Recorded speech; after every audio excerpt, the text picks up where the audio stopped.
Right, hello and welcome back to the Cineskinny. It's the film podcast from the Skinny magazine. It's me, Jamie, Ellie, and Anahit. Everyone say hello.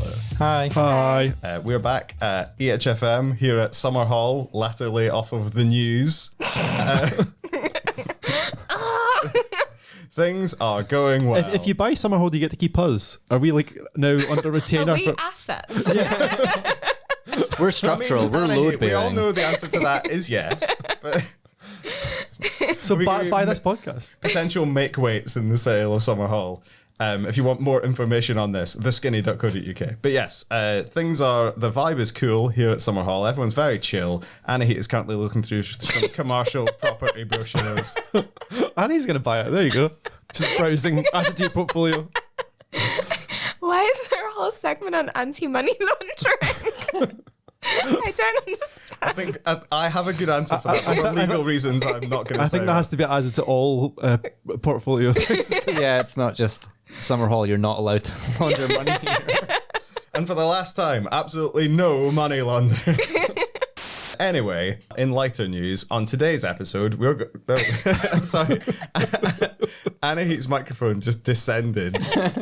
Oh my god, can I go home? No, you can't. It's always this. Like, it happens to us all, okay? It's like that line in Friends. What is it? It doesn't happen to every guy, and it is a big deal. On today's podcast, we're talking about Hoard, a very interesting, exciting new film by a debut British filmmaker. We're talking about the Anne Hathaway Amazon Prime romantic comedy, The Idea of You. We're talking about a film, is it a Richard Linklater film, Hitman, that I haven't seen, so I haven't prepared anything for it. And we're also going to talk more generally about films on streaming, whether they're real, whether they're shit, whether there's any good ones. So that's all fun stuff to come up in the fullness of the episode. Hopefully Anahit's mic doesn't fall down and we don't commit any defamation against prospective owners of the building in which we are currently sitting. Shall we just crack on, or do we want to do what everyone's been watching? Yeah, we could do it if you want. Yeah. Cool. Has anyone been watching anything good? I started watching Lost. Oh, Yeah, I've never seen it before. nice. How far through are you? I'm Because I like- believe your mileage does really vary with... Yeah, Lost. I'm halfway through the first season, and I feel like I've been watching it for 700 hours. You forget like how these kind of old TV shows are structured. Like, they're just so fucking long. I think the first season is like 25 episodes. They're 40 minutes each. Like, it's just a very different kind of storytelling to what I'm used to. Is it good? It is good. I don't get quite yet why people are like, this is one of the best shows that has ever been made. I don't really understand that quite yet. But from what I understand about Lost, the thing that was really revolutionary about it was this kind of like long form storytelling. So maybe I'm just not like long enough in it to have reaped the rewards. But it is really sexy. Jamie told me to watch it. Not this one, the other one. And he said it was, you know, that like meme that like goes around that's like, I think I could survive like the worst possible apocalyptic circumstances if I had like a little crush on someone. It's like that, but a TV show. Because everyone's in the worst fucking possible situation. They're all like, oh my God, like, did I just see you talking to that guy? So it's very relatable in that way. I think that's how I would behave. Yeah, it's okay. But it just feels, I already feel a bit tired. I'm a bit like, oh, there's just so much more of this to go. And the lore gets quite complex. Yeah, and then I hear that the payoff isn't even that good. Like, I hear that it famously had quite a bad ending. I've not seen Lost, but I know that's kind of characteristic of J.J. Abrams in general, right? That he's like Yes. very good at hooks, but not Yes. good at answers. Yeah, exactly. So yeah, that's the thing. I'm just like, oh, there's so many mysteries. And that's what's exciting about it. But I'm worried that I won't actually get answers to any of the mysteries. So we'll see. But it's not like a bad time. I also watched the very sexy, very gay, the one that opened GFF that I didn't watch at GFF. Love Lies Oh, Bleeding. Love Lies Bleeding. Yeah, that was hot. Oh my God. Kristen Stewart. A woman. Anyway, that was nice. Excellent. Jamie, have you watched anything good? That Yes. you'd like to talk about now on this podcast? I have. Well, do you know that meme with Jessica Lange where she goes like, there's not going to be a swimming pool, you slut? You know? like my husband, go on. Well, my husband Bjorn's obsessed with it. We started using it around the house. Like, is there any milk left? Of course, there's no milk left. You slut. so because of that, we decided. He's back from filming, is he? Yeah. So we're just calling each other sluts all the time. But because of that, I started to realize actually I've seen like a lot of Jessica Lange's like famous. I've seen like Tootsie and stuff. But I haven't seen a lot of her super famous ones. And the one she won an Oscar for, Blue Sky, I thought we'll watch the other night. My God, this is a strange movie. It's set in the 50s. She is married to Tommy Lee Jones, who is a kind of colonel who is also a scientist who like runs the Blue Sky, which is the nuclear test thing. So anyway, When you said Blue Sky, it's like, what, he runs the animation studio? Oh, I went to, the thing they tried to get to replace Twitter. Yeah. Yeah. Yeah. And that no one uses. Oh, yeah. Isn't that also called Blue Sky? yeah, I don't know Blue Sky. why this is. Anyway, that was the name of the kind of atomic program in the 50s. But anyway, that's put to the side. It becomes a melodrama because her character's like bipolar, and she's basically like what's her name from Blanche Dubois. That's who she reminds you of. So it's like Blanche Dubois sleeping with everyone, pissing Tommy Lee Jones off. Then she gets thrown through a window, and he gets institutionalized. And then it becomes like an Erin Brockovich film where she's trying to like uncover some nuclear cover-up. It's a very strange film. She's great in it. I can see why she won the Oscar, but it's so tonally strange and bizarre, and I can see why it's a kind of film that's been kind of forgotten because nobody really talks about it anymore. But it was like an Oscar winner, and was the film that kind of got her the Best Actress award. She's the mum in Arrested Development, right? No. No, Who am I thinking of? that's Jessica something. Jessica Warner, maybe. Oh, yes. Yeah. Okay, yes. Sorry, wrong Jessica. Okay, carry on. Jessica Lange is like, she's now most famous, I guess, for American Horror Story, where she makes the immortal line, "You're not going to have a swimming pool, you slut." Yes. Yeah, okay. All right, I'm caught up. And Jessica Walter is Walter. the mother Yeah. in Arrested Development. How much could have been Anna cost? Yes, $10. yeah. The drowsy winking emoji. Good for her. Yeah. Good for her. Ellie, have you watched anything good? Not really. A couple of weeks ago, I binged all of Baby Reindeer, which we were talking about on the way up, actually. You described it as one of those shows that's like the most popular show on Netflix right now, but it's only kind of because Netflix just chose it to be popular. They just put it up front on everybody's profile, and it was the top recommended title. And that's just led to this really like awful, unhappy situation where like a huge amount of people who have no media literacy watched this show and didn't get the point and have started like harassing real life people over it. The show itself is like really good. It's a really like compelling drama. It's a really great profile of like, victimhood and in a weird way, feminist. And I guess it's kind of funny. It's like darkly comic is the phrase that everyone keeps using for it, but it's not funny. It's not haha funny. So yeah, like I enjoyed it. I thought like it was the exact kind of show that should be coming out, and we should be looking at it, and like stories about mental health and sexual assault and just vulnerability from a male perspective. I think that's really progressive and helpful, and there should be more of that right now. It's just kind of a shame it's kind of been tarred by the fact that people have watched it and been like, oh no, there's like a bad thing in this film in this show that's based on a true story, and therefore the villain of the show is a real life person that we need to defeat by like sending them hate and death threats on Twitter. What's confused me is also the whole point of the show is actually, I think, in a way, it actually humanizes her. Like, actually, she's a bit much a victim as he is. But there is an actual villain. I don't want to spoil it for anyone who's seen it. There is a villain in the show that actually, weirdly, nobody's trying to expose. Even though there's all people in the industry saying, "Oh, we know who that is." If you know who it is, tell the police. I'm sorry, that guy is committed a crime. The character you're referring to, the creator has already said, like, no, people are trying to guess who this is. Fucking stop it. Like, that's unbelievably irresponsible of you. And it's just a shame. It just really is, because it could have been like this great show that like really opened up a lot of conversations in spaces and with groups that don't tend to get these conversations.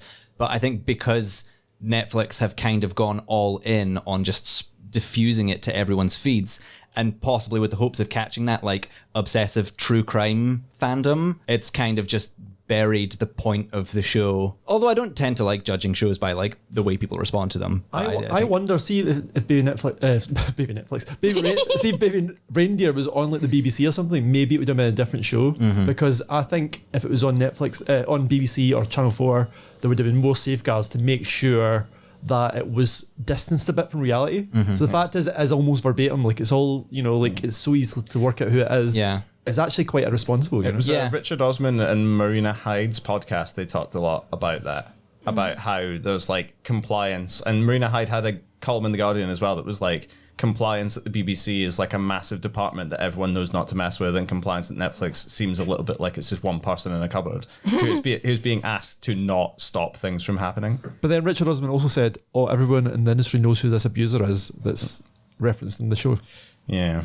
Yeah, I can't even remember if it opened, because the first episode opens with, I can't even remember if it's based on a true story or the much more, powerful but less responsible, this is a true story, which is probably what might be like fucking with people's heads. Yeah. Because it's like, if you say based on a true story, you have some plausible deniability and you can kind of distance yourself from it.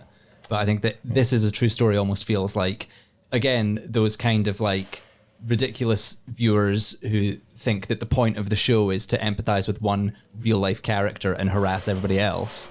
Like, I think that they'll be swept up in that, like, this is a true story. Yeah. I think that it is an interesting lead-in to conversations about streaming more generally that we might have later in the episode, that we will have later in the episode.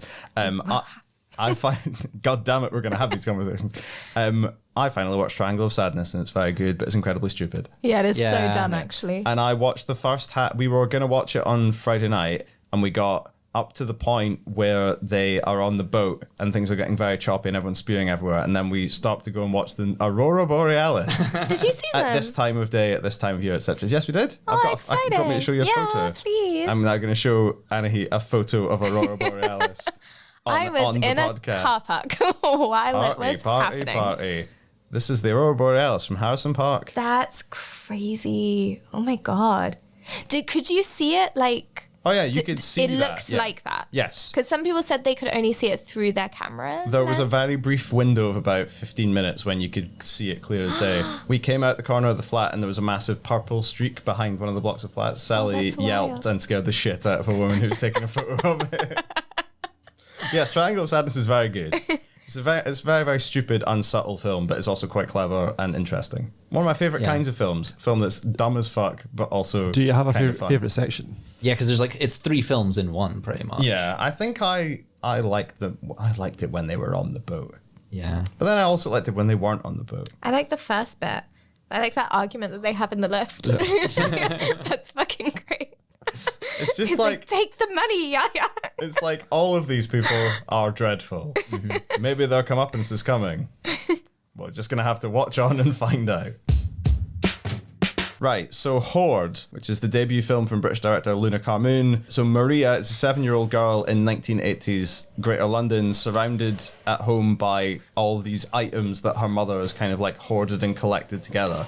After an accident in the house, Maria gets sent off to a foster home, and then we cut forward 10 years, and Maria is experiencing a kind of heady mix of sense memories from the past and a sexual awakening that's partly prompted by the arrival of former fellow resident of the foster home, the 30-something Michael. Luna Carmoon's debut film. Sora Lightfoot-Leon plays Maria, like older Maria. Joseph Quinn is Michael. Samantha Spiro, who you might I recognise from Sex Education, and said, that's the woman from Sex Education, plays Michelle, the foster mother, and Hayley Squires plays Maria's mother, Cynthia. For a debut film, it's very bold, and it's very interesting. Jamie, what did you think of the film that we're currently discussing, Hoard? I think this is a really impressive debut film. It's really visceral. It's a film that really gets you inside of the heads of characters, which is quite hard to do, I think, and it makes you feel kind of what they're feeling, which is actually really hard for cinema to do. Cinema is like such a visual art form, and it's usually voyeuristic. You're watching people do things, but to make you feel what people are feeling is actually quite difficult. And I think Luna Carmoon has the kind of knack of doing it. It's a real kind of weird mix of like this kind of confusing, strange, disturbing, kind of psychosexual coming of age film about a young woman trying to kind of process, at the same time processing this kind of sexual awakening. She's also like dealing with this grief about what happened to her when she was younger, the memories that's coming back from when she was younger, and it's all kind of intertwined in a really fucked up and kind of like very kind of like on the surface tactile way, which I was really impressed with. So yeah, it's a film kind of set in 2 parts. The first half, it's not even the half, it's the first 20 minutes, the kind of prologue is set in the 80s, and it's much more kind of like it's almost like a fairy tale. It's like told from the little girl's point of view. It's almost like her memory. Everything is a little bit strange. It's like her memory of being a kid growing up with this mother who has a mental illness and like insists on bringing all this crap home. And this crap is like her way of expressing love or something. Like that's how she sees it. And to the kid, it's kind of magical, and it's filmed in this kind of magical way, even though it's really gross and disgusting as well. It's strangely realist, and the situation seems kind of, and the emotions seem real, but there's something kind of fantastical about it. And then when it comes to this kind of second part, which is set 10 years later in the early 90s, it becomes much more kind of, I could say, that kind of coming of age film. But yeah, both casts are really interesting. I think Hayley Squires is amazing as the mother, and she kind of, this kind of woman who kind of talks in weird kind of riddles, and it's all very bizarre. But yeah, it's a film that just like, it's just really direct, I think, and in your face, which you don't really get that often actually. Usually kind of films kind of sanitize themselves and they don't go into the kind of grime and dirt of life. And it's like, there's a lot of kind of like bits about saliva and bodily fluids, and you know, it's this weird kink this young woman has that is connected to her past. It's a very interesting kind of heady movie, and I think even though it doesn't all quite work, it's really messy filmmaking. Messy in terms of it's about dirt and mess and chaos, but also messy. The filmmaking is very messy as well. So yeah. I loved it. I loved it too. I had a great time. I watched the streamer in the morning, and I had the whole day ahead of like housework planned, and then it felt weird afterwards, because I don't know if it's just that the film has got so many gross out scenes that it kind of gives you this visceral reaction to plate of dirty dishes or whatever, or it kind of shows the beauty of trash and detritus, and kind of makes you realize that itself is like a portal to other more complicated feelings. But my plan to fold laundry while watching the film didn't work out, because the film was just so compelling that I had to divert like 100% of my attention to it. It's a great like realistic depiction of hoarding disorder. It's so like non-judgmental, and in fact, like, we do get these little glimpses where Maria's mother, you can sort of see she's like restraining some actual anguish at the idea of throwing away trash. The accumulation of all this stuff, she scavenges and she goes like shopping. It's not just like feeding a fear, like they watch Blue Peter and they make decorations out of like cardboard toilet roll tubes and stuff like that. And their home actually winds up looking like very like lively and pretty. And they have this really like beautiful mother-daughter relationship. But at the same time, it's not too valorized. One of the scenes early on when Maria is like a small child, she finds a rat king, which for those not in the know is an instance where a group of rats starve to death because their tails become entangled and they can't free themselves, which is a real thing, but incredibly rare. And as such, it kind of exists in like much older texts as like a medieval curse or something like that, or like a portent. So it actually applies really, really well in this film as kind of like part of the bedrock, like the lowest possible idea of this whole like hoarding situation that they're in, that there is actually like kind of a mortality underneath it all. And I think you're totally right in that it, as such, it has this weird sort of magical realist element to it. There's glimpses of something quite otherworldly. Her mom is quite witch-like. She goes off in these like weird little riddles and rhymes. She has like this encounter when she's older with this like, you know, weird cackling Santa Claus lookalike who feels witch-like. She flashes him in exchange for a toy drum, and she drums the drum while walking towards the camera quite hypnotically across this old rusted railway bridge. And it's just one of those things where in the middle I was like, that's a great shot. Like the film just looks just incredible. That kind of like very like washed out, littered 90s London, but at the same time it's all composed so beautifully, and there's such like a strange symmetry that kind of shows up now and again. The casting is phenomenal. Sorry. I didn't see your microphone fall, but I saw your eyes widen. But Sora Lightfoot Leon is great. This is another example that we have of a dancer who's getting into acting, and that presents this really interesting physicality where she's like play wrestling and also like self-mutilating, but it's such a crazy varied performance. Hayley Squires is Maria's mother, and Samantha Spiro is like her foster mother, and they're this great dichotomy where Squires is like very bombastic and wild and cryptic, but does seem to like have some buried pain, whereas Samantha Spiro is like loving and maternal, but doesn't really have a lot of tolerance for what she thinks is just her messy daughter. She just thinks she's like a particularly grotty teenager or whatever. Joseph Quinn, off of Stranger Things, seems to be like the star power of the film, but at the same time, like, I would maybe say that's the one part of the film where I didn't really think I was like swept up It sort of seemed like he was in the middle of his own story that's as complicated. I was going to say, it's a film that kind of troubled me a little bit because actually at the start, I actually thought, oh my God, she's found a kindred spirit. And at the first I didn't actually consider how gross the situation was. Maybe I didn't actually clock that she was only 16. So at the start you think, oh, this is kind of nice. She's found someone. But actually, as the film goes on, he becomes a much more pathetic character. Like really kind of like creepy and like, yeah, just an absolute loser. And she goes on this journey, right? And like, not to spoil anything, but like there's a big part of her journey is like accepting that there is something beautiful about letting things go. Both, you know, the memories that you cling to and the trash that you're keeping hoarded in your bedroom. But like, yeah, Joseph Quinn's character doesn't really, he seems to also go on a journey where he just decays as a character from the, like he seems quite, you know, interesting and fun, but not exactly the same as her. But then we never really get satisfied as to where his character was supposed to be going. Well, they're actually going on different journeys. He's actually going on a journey because he wants to sleep with her. Yeah. Because he's a creep who wants to sleep with a 16-year-old girl. But actually, she's going on a completely different journey. But he like opens up a little bit about his backstory and how he wound up in this foster home, but it doesn't really like. I guess like, yeah, maybe that explains why he's such a weirdo, just because of this like implicit psychological trouble that he's had his whole life. But it's never painted with quite as much detail or truth as Maria's character is. But overall, yeah, I thought it was a beautiful film and it looks spectacular. The characters feel very like warm and real, and like it's just fucked up enough that there's going to be like no weenies allowed at the theater. No losers.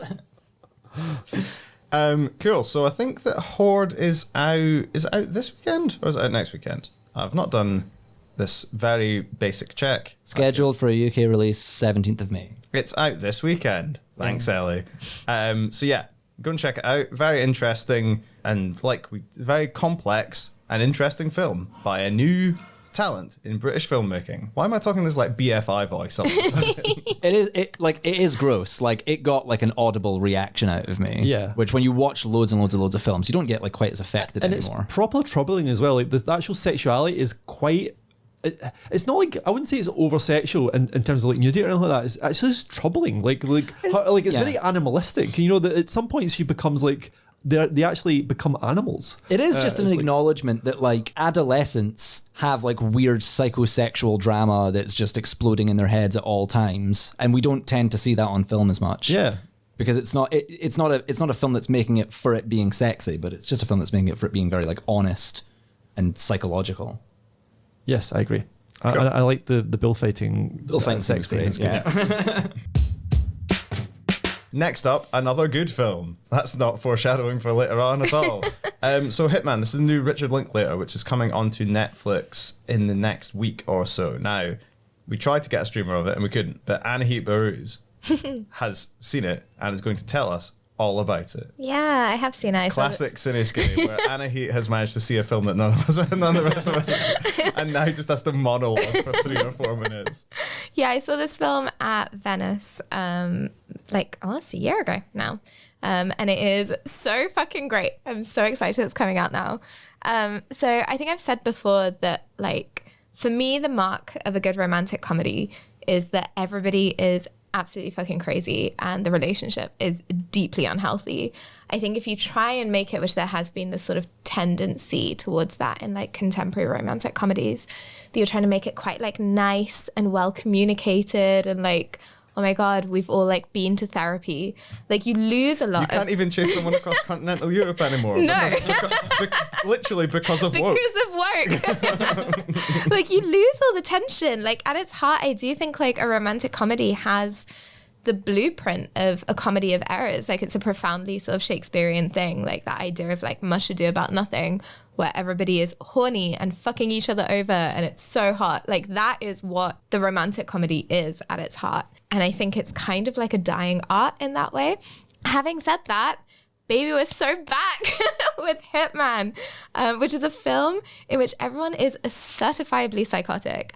And I had the time of my life. So Glenn Powell, who is truly man of my dreams, plays a philosophy professor who moonlights for, I think, the FBI to get criminals to confess to crimes by pretending to be a hitman and catching them in the moment where they are trying to hire a hitman to kill someone for whatever reason or another. And he's like wired, and then the FBI like jump in. It sounds very sus, but I promise this film has a definitively ACAB undertone as it progresses, which is like really, really fun. Did I ask how?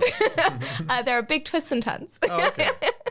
But anyway, at one point he meets Madison, who I think wants to hire him to kill her abusive husband, maybe. And this leads to a very sexy game of like subterfuge, and the two of them playing each other. And he is trying to basically be both people. He's trying to be this very suave, sexy hitman that she's hiring, as well as this like completely bumbling, like little professor guy. And this is like just a classic of the they don't make them like this anymore genre, in that it's just like so zippy, so sharp, like really fun, really sexy. It understands that these kind of films live and die on chemistry. So obviously Glenn Powell is a movie star, and I want him so much. But the woman in it is also great. I'm just going to look up her name really quickly. But she was in, was it Andor? I think Adria Arjona. I'm pretty sure it was Andor it was definitely one of the Star Wars series, but one of the good Star Wars series. And she's like really, really good in it. And I think this is maybe one of her first kind of like lead film like things. But they're really, really good. The chemistry is incredible. And it just has a lot of really interesting ideas. And the way that you can tell it's a Richard Linklater film, like it's not just all surface. It has a lot of really interesting ideas on the relationship between love and authenticity, whether any relationship involves a certain amount of deception, like how you can be honest within relationships, if we kind of trade on this idea of a true self that doesn't actually exist, but that's what we think love is and what love reveals. But it is also, and I cannot stress this enough, just such a fun and sexy time. And I really wish, and again, this is foreshadowing, I wish it were coming out in cinemas, because I saw this in a packed press screening at Venice, and everyone was like hooting and hollering and like rolling in the aisles, and it was so lovely. And I think we'd had like quite a heavy morning. I can't remember what we'd watched, but it was something a bit intense and like not very good. And then Hitman came along in the evening, and it was like, yeah, this is cinema. This is what it should be. So I fucking loved it. I thought it was so much fun. I've got some very good news for you, Anahit. Yeah? It's getting a very limited cinema release. Oh, that's exciting, is it? It's going to be in cinemas from the 24th of May at the Cameo at the very least. So it'll be like a very limited release. And then it is on Netflix streaming from the 7th of June. Amazing. Yeah, I would really encourage people, like it's the kind of film where, okay, it's not got huge special effects. And yeah, you can watch it on Netflix in like a week if you wait. But it's just really fun. Like it's that kind of old school idea of like the mid-budget comedy that's just really nice to watch with people. I thought it was like so charming and funny. One of those films where you're like, we're going to go to the cinema, but nothing in particular is on. Yeah, exactly. And then Hitman's on, and you just have a good time. Like you haven't used every brain cell. You haven't been in there 5 hours, but you also haven't seen something shit. And I think that is like a dying art. What a dream. What a dream. Now, a film that you didn't watch in cinemas. No. And that didn't last 5 hours, but Jamie, it sounds like cumulatively took about as long to get through. So this is the other one of this two-hander, which is The Idea of You, which is the much discussed Anne Hathaway Amazon Prime romantic comedy. Now, Jamie, I don't know anything about this because due to what I'm going to say in classic Cineskinny fashion was a clerical error. Neither me nor Ellie watched The Idea of You, thus leaving Jamie watching it. And was it a clerical error that you didn't want to? No, it was that I got mixed up about how you could watch it. Yes. And I don't have an Amazon Prime account. Oh, fair enough. So. Yeah, me either. I found it elsewhere. Excellent. Just leave that to hang in the air. Jamie, The Idea of You. What's the idea of The Idea of You? Don't shake your head at me. You can't see the Northern Lights, but I can still dob on people from the gym. Well, it centers on Anne Hathaway, who's just turning 40. She's a single mother who's divorced, and she was planning a really nice camping trip, but her dickhead husband dumped her kids on her in the last minute and means she has to go to Coachella. Sorry, you lost me there. her husband dumped her kids on her. Yeah, her she husband was going to be taking the kids who are teenagers to Coachella to see their favorite band. Who's this? What's the band called? Oh, I can't remember. It's so generic. Yeah, it's they're essentially like they're One Direction. Like this is One Harry Direction Styles but fan older. fiction. Yeah, I mean, no, but it literally is. No, but they're international. Now we're back. Imagine One Direction if they're kind of more August Moon. That's what they're called. August Moon. So imagine One Direction, but they're more international and a bit older. So they're not like 16, but they started when they're 16, and now they're like getting towards the end of it. But and they're headlining Coachella. They're way ahead of St. Vincent because we know she's on in the afternoon, and they're the headlining. What's going on? Anyway, Anne Hathaway gets dumped taking the kids to this thing. She's no interest in going to Coachella, going to the bands, but she stumbles across one of the band members because she accidentally goes into the trailer with like no security whatsoever. She just wanders in. I was going to say, to be fair, the trailer does look a bit like a toilet, but she walked into the trailer thinking it's the toilet, and she was very snooty and said, "Come on, I need to pee here, move," and it's one of the guys from the band. Anyway, they hit it off, but the problem is she's an old hag who's 40 and looks this is the actor Anne Hathaway. This is Anne Hathaway. Yes, she's so past her prime. She's so worried about going to get this guy who's like in his mid-20s. This is the whole issue. This is a film about meeting Leonardo DiCaprio. Exactly. This is the whole issue of the film, right? Anne Hathaway looks amazing. You know, most 25-year-old guys would very happily be in a relationship with Anne Hathaway. And they make a big deal about this.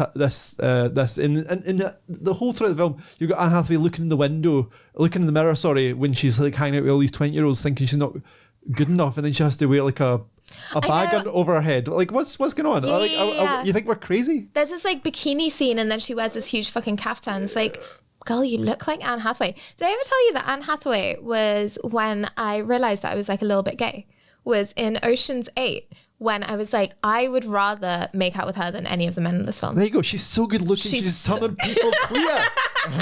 And we're going to pretend she's not attractive to a 25-year-old? Come on. But anyway, like a 15-year-old gap, and like it just doesn't work. It should have been proper fan fiction, because Harry Styles was like going out with 40-year-olds when he was like 16, 17. That could maybe have been a bit spicy. Who was he going out with? Was he not going out with like Caroline Flack or something like that? Oh yes, yeah, you're right. Anyway, like that would have made for an interesting watch. But this is just like, yeah, just have sex. Who cares? No one cares. Anyway, that was my vibe. I knew exactly where it was going to go. You know, it gets by a little bit on the charm of the actors. You know, we've got to, there's lots of scenes of them looking at art, really, really bad art, and we're meant to be impressed, or we've got to hear him sing his bad songs. It's just. This sounds so fun. Yeah, it sounds like the perfect film to watch with friends for the purposes of hating on it. Yeah. It's not even like trash. Like, it has this weird, like, because did it get released at Sundance or something? Like, or South by Southwest maybe. Yeah. But it definitely had a festival release in the way that it only had a festival release because it stars Anne Hathaway. Mm-hmm. Like, if you cast anyone else in this film, it would have been, no one would be talking about this film whatsoever. Her wardrobe is great. She has a lot of really good blue clothes that I would like. That's really what I have she's sad. to say. She's divorced. No one wants to have her. Ugly old Anne Hathaway. Also, she lives in a really nice house and like is meant to be like a starter home. Like her house is gorgeous. I know. I will say, while I was watching this film, I was having this big emotional crisis that I had to talk about in therapy. Well, because she, at the beginning of the film, is really freaking out about going camping by herself. And it's this really big thing. And at the time, I was like trying to book a holiday to Italy by myself. I was having a very similar, like, oh my God, wow. 32. Anne Hathaway really works her way into your brain. Yeah. Well, she got hooks in you. I just want to share something about the idea of you. I googled idea of you to look up like a bit about the book, and I believe there's a bit of an error in Google's algorithm, because the full title, if you type the idea of you book into the right hand panel, is The Idea of You, the unforgettable and addictive Richard and Judy romance about wait for it. The Idea of You, the unforgettable and addictive Richard and Judy romance about the man everyone is talking about. Interestingly, they have an age gap. Judy's a bit older, so maybe that is the basis of this, Is that who Anne Hathaway's playing? Isn't it a thing, though, that men are often into older women? Isn't this the thing? I saw something about I saw a post recently, and it was like a screenshot from some study. Jamie, I like Cher, Madonna, Dolly Parton. They're all on posters on the wall. Okay, rescind the question. Who else? Bette Midler, she's great. All right. the idea of use on Amazon Prime. Don't watch it if you want.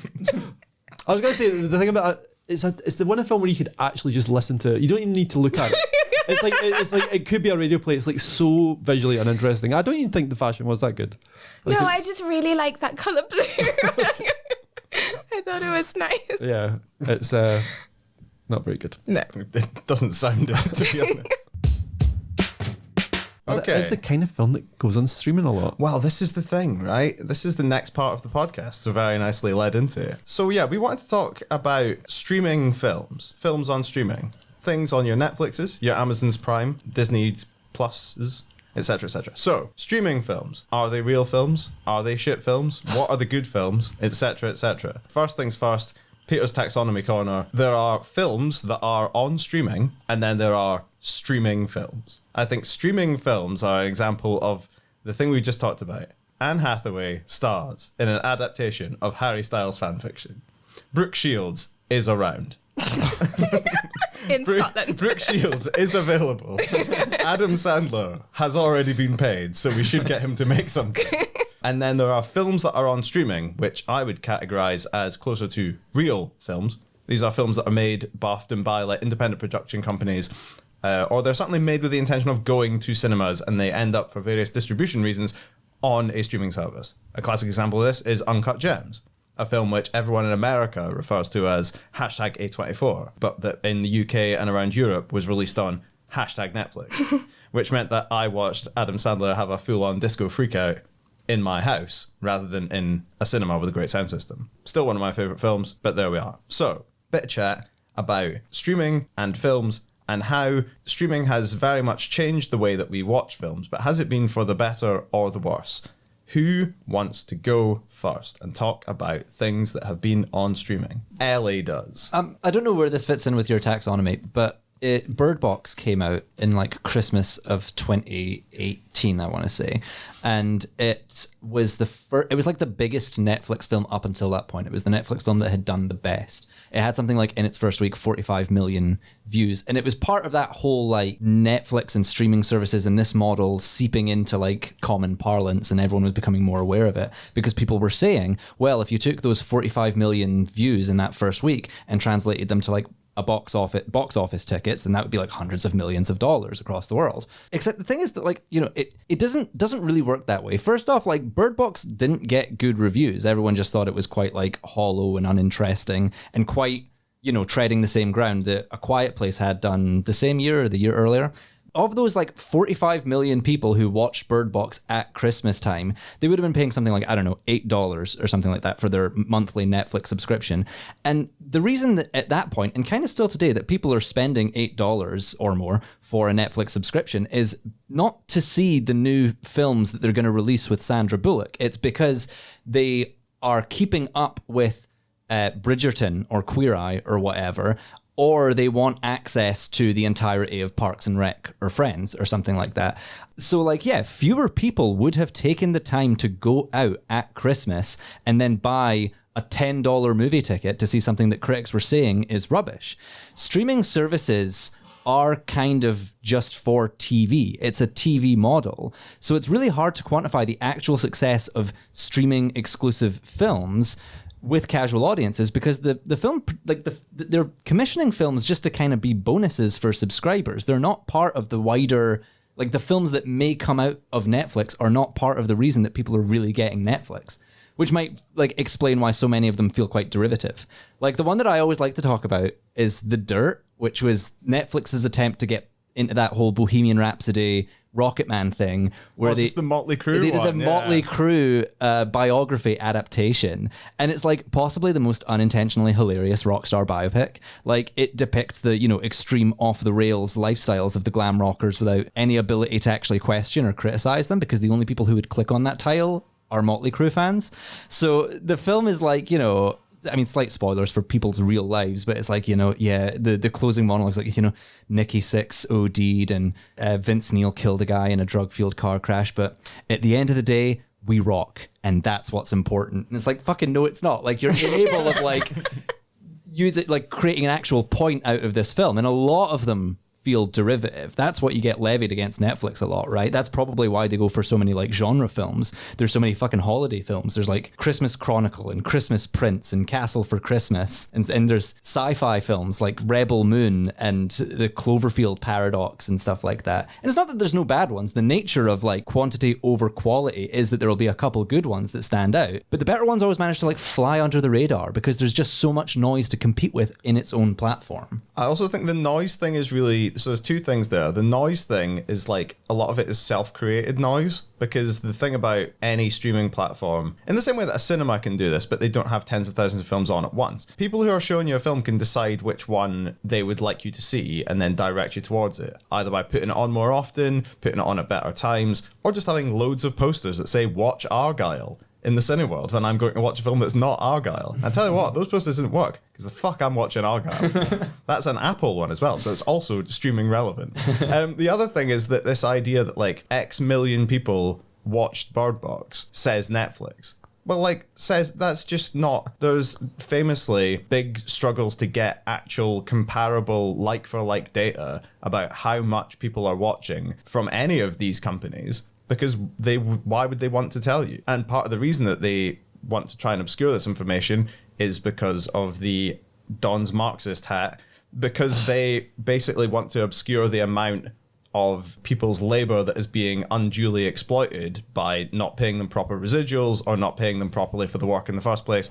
And if they can say, oh, well, we've invented this new metric to understand how our audiences engage with content. It's like, what are you talking about? It's like, we found a way to say different numbers so you don't get paid as much. It's like, oh, cool, that's great. Who does that benefit? Oh, it benefits me, personally, Mr. John Netflix, the founder and inventor of Netflix. But that's not quite true, because they used to do it in a different way. They do hours watched, which you could work out if you just divide it by how long the film is. You could work out how many people watched it roughly, you know. And I think that's what people did. So like for example, this is what blows my mind. The most popular film on Netflix is called Red Notice. Has anybody seen Red Notice? Is that the Gal Gadot one? Or Yeah, Gal something? Gadot And Rock the Dwayne Johnson. Rock Johnson, Ryan Reynolds, right? Big stars. Have you seen it referenced in culture anywhere, memed, joked about? So this is the most watched film on Netflix, and Netflix say that I don't actually have the numbers, but it's like the numbers, the hours watched is roughly the equivalent of like a Marvel movie.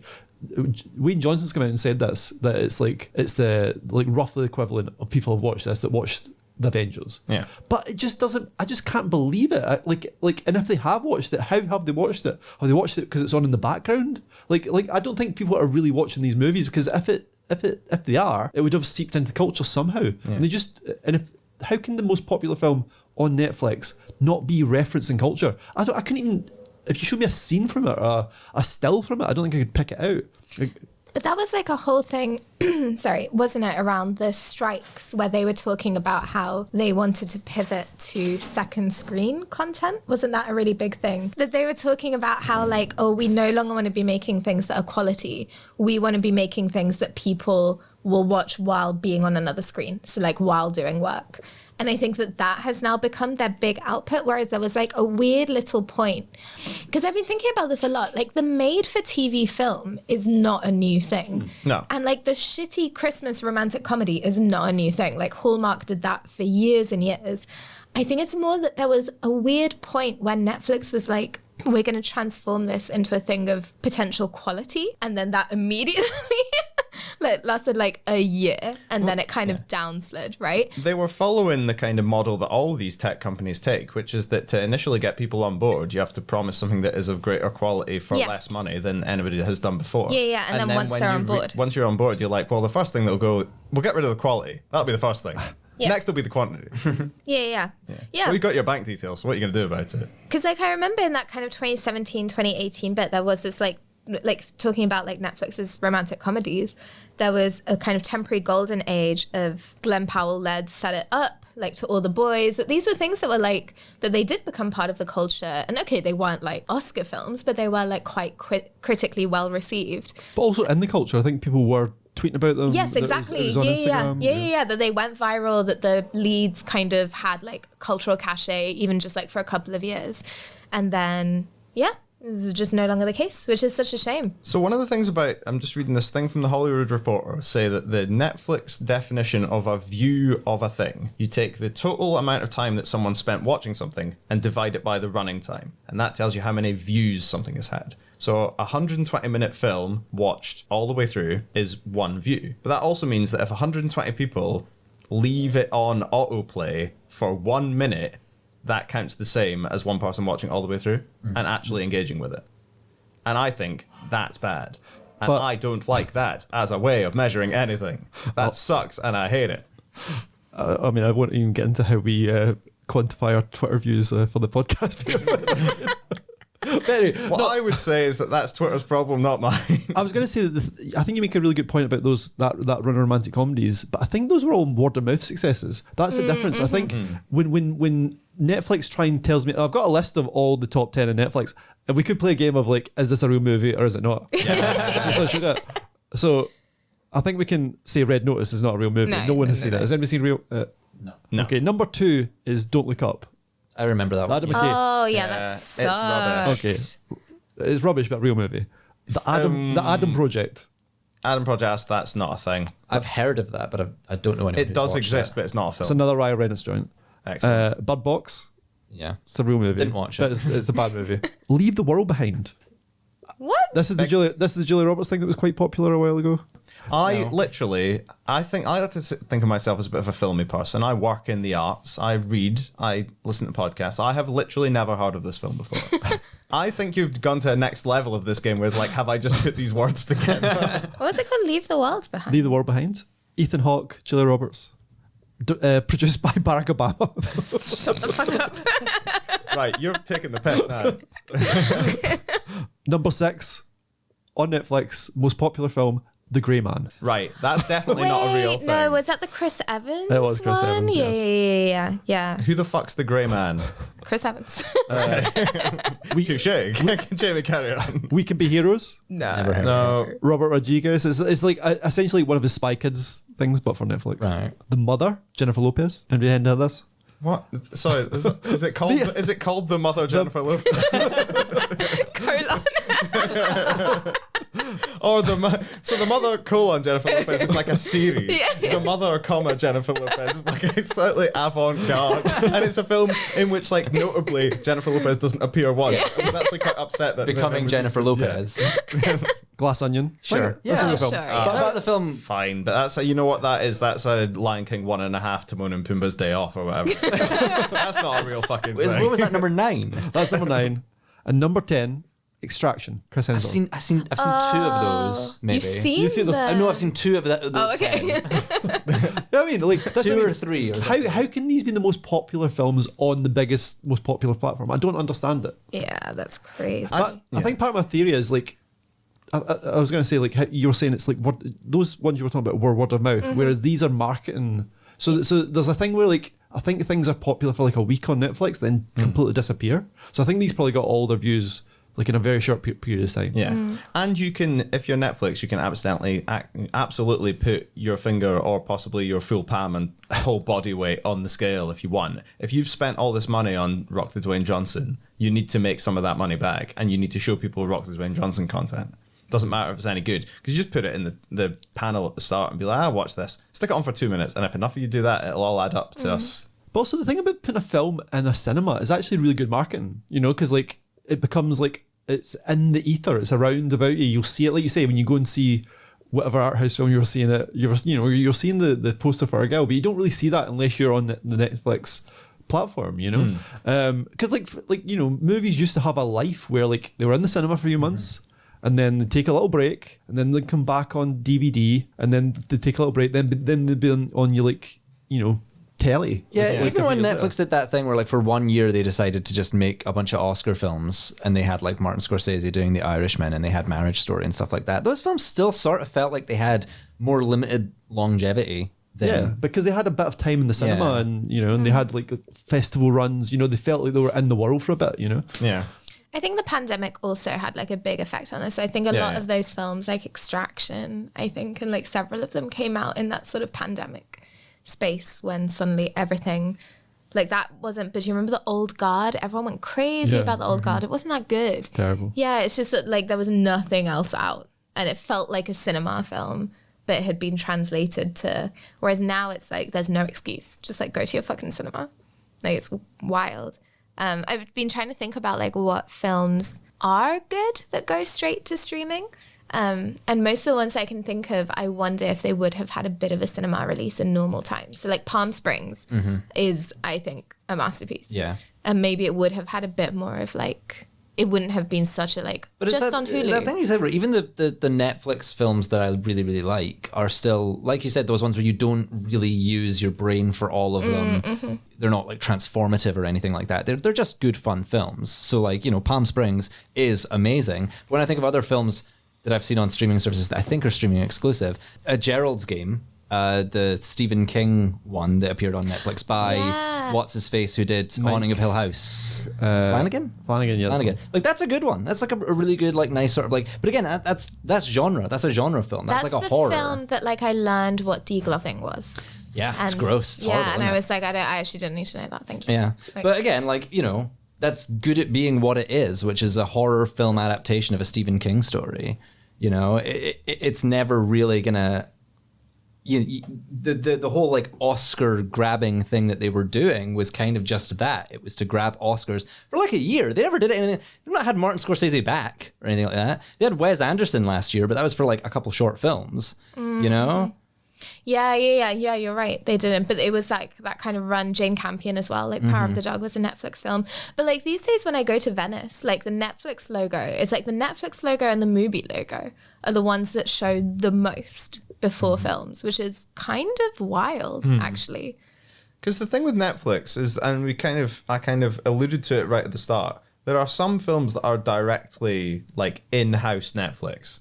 Rock the Dwayne Johnson is being directly employed by John Netflix to make Red Notice. And there are some films that I think are bought up by Netflix at some stage in production to go to Netflix exclusively, but they are not part of, like, they are part of their like acquisitions program to be like, we'll put more things on this platform. But isn't that itself like a crazy thing, right? Like I thought of it after we were talking about To All the Boys I Loved Before, and Noah Centineo, who was like the kid, like male lead in that, who became like a bit of a like Twitter heartthrob. And then he just was owned by Netflix. Like he made like a series of like descendingly terrible like romantic comedies and TV shows and stuff.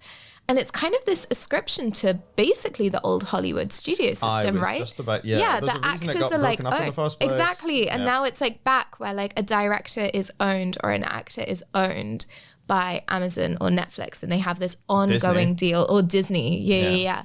And they don't like really appear in other things. And it's just, it's fucked up. It's like they've worked out how to do the studio system again because everyone has their own cinema now. So they don't even have to pay for the buildings. Yeah. They can just be like, we'll just capture Noah Centineo. Yeah, poor baby. And lock him in this cupboard. Because he was like sweet and charming. Metaphorically. He could have done, I'm not saying he would have had an amazing career. Like he's not like a groundbreaking actor, but he could have done like a cute couple of things. Like could have done something a bit like, but no, he was just stuck making the same thing over and over and trying to recreate the magic, which you obviously can't do. And it just like rings, even when something goes well, like To All the Boys, like it rings all of the originality out of it in a similar way to like what Marvel did, right? Where like they had some good films and then it was like, what if we drive this into the fucking ground? I mean, it's interesting you bring up Disney because Disney Plus were kind of latecomers to the whole streaming service industry, but they kind of just bought their way in because they have the archive. They were able to just have, and it's like you can tell, like they're not, since they launched Disney Plus and decided to move from their crappy Marvel films and crappy Star Wars films that were getting less and less people going in the cinema, they've decided to, rejig that into Andor or Kenobi or, Loki or whatever. And it's like, these aren't any better. Like that's not what's actually changed. It's just that now they are trying to like more aggressively insert themselves in this other industry, which is easier for them because you just put the thing up. Like,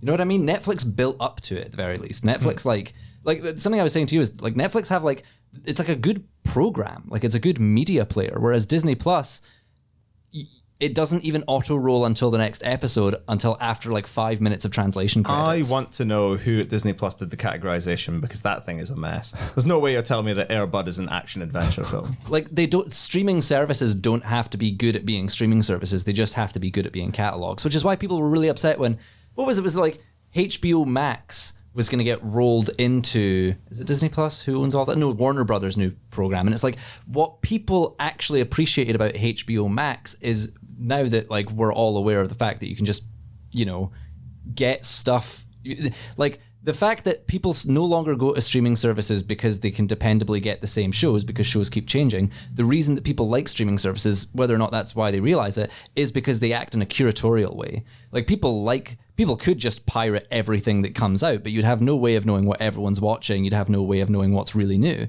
So Netflix and Disney Plus and Amazon Prime and all that put stuff directly in front of you, which is why it's a problem that Warner Brothers have like just like taken their prestige television HBO stuff and they're just going to be showing it up next to their like crappy Property Brothers reality shows. Yeah, but I wouldn't say they're even that good at curating. They're actually really bad at burying really good stuff. Like I remember, I still haven't even seen it, but I remember you were raving about the film Athena. Yeah. The Gavras film.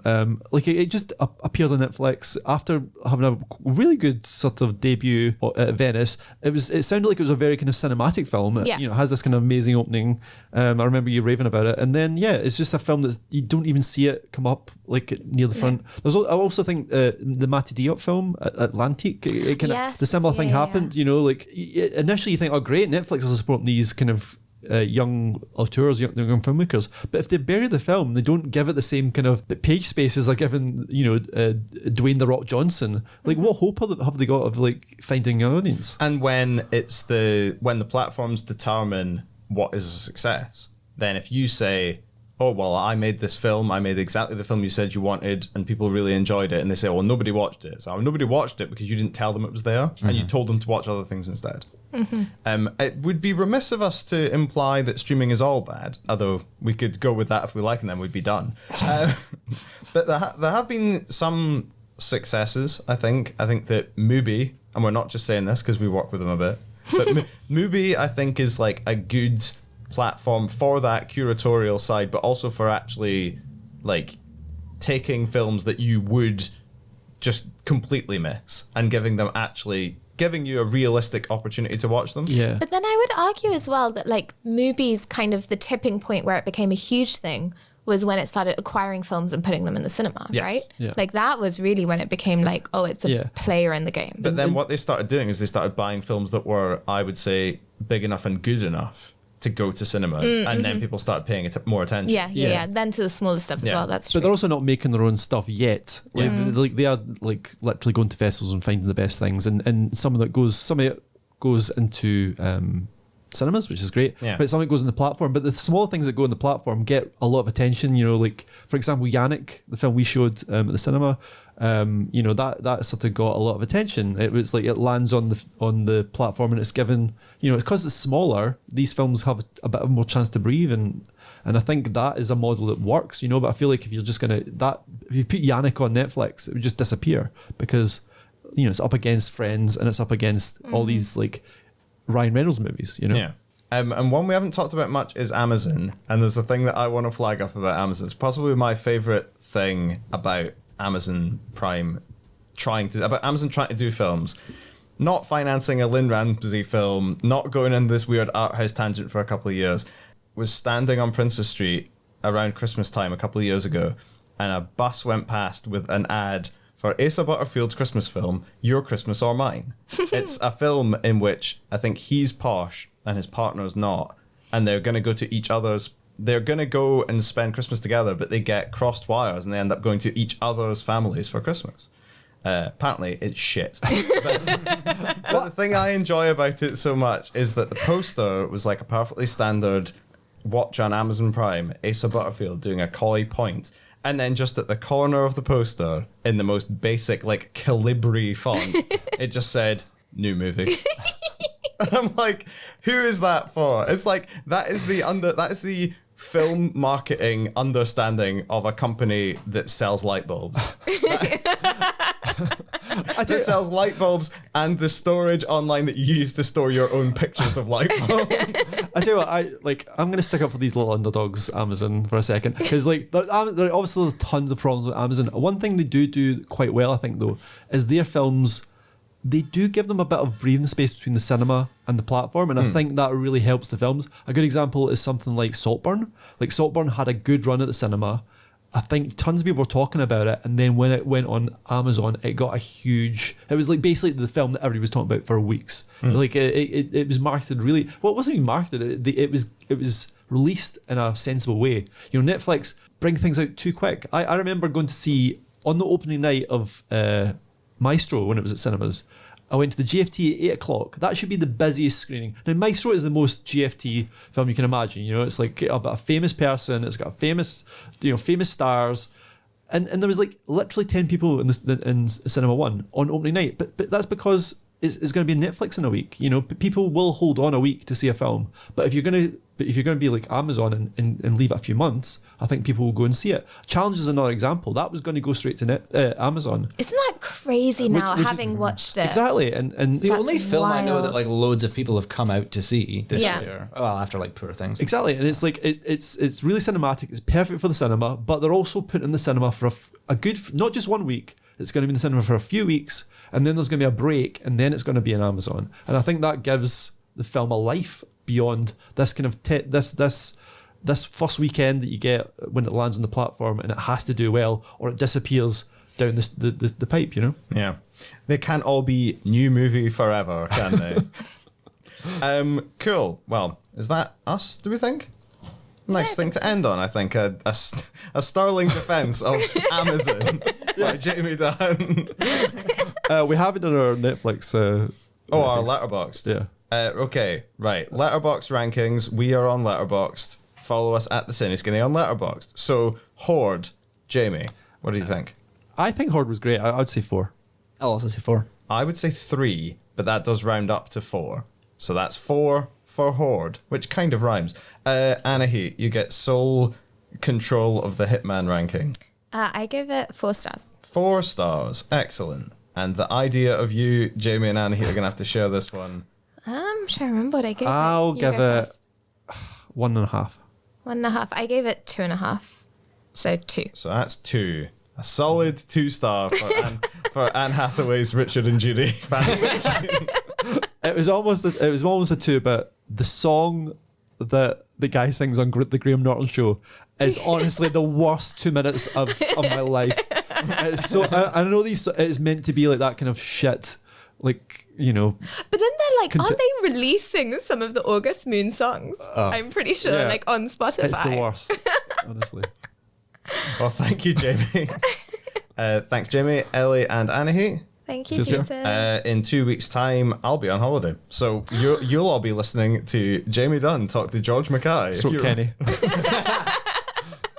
Yeah, maybe our pal Kenny will be jumping on the track. But yes, thanks for listening, and we will be back shortly. Bye. Bye.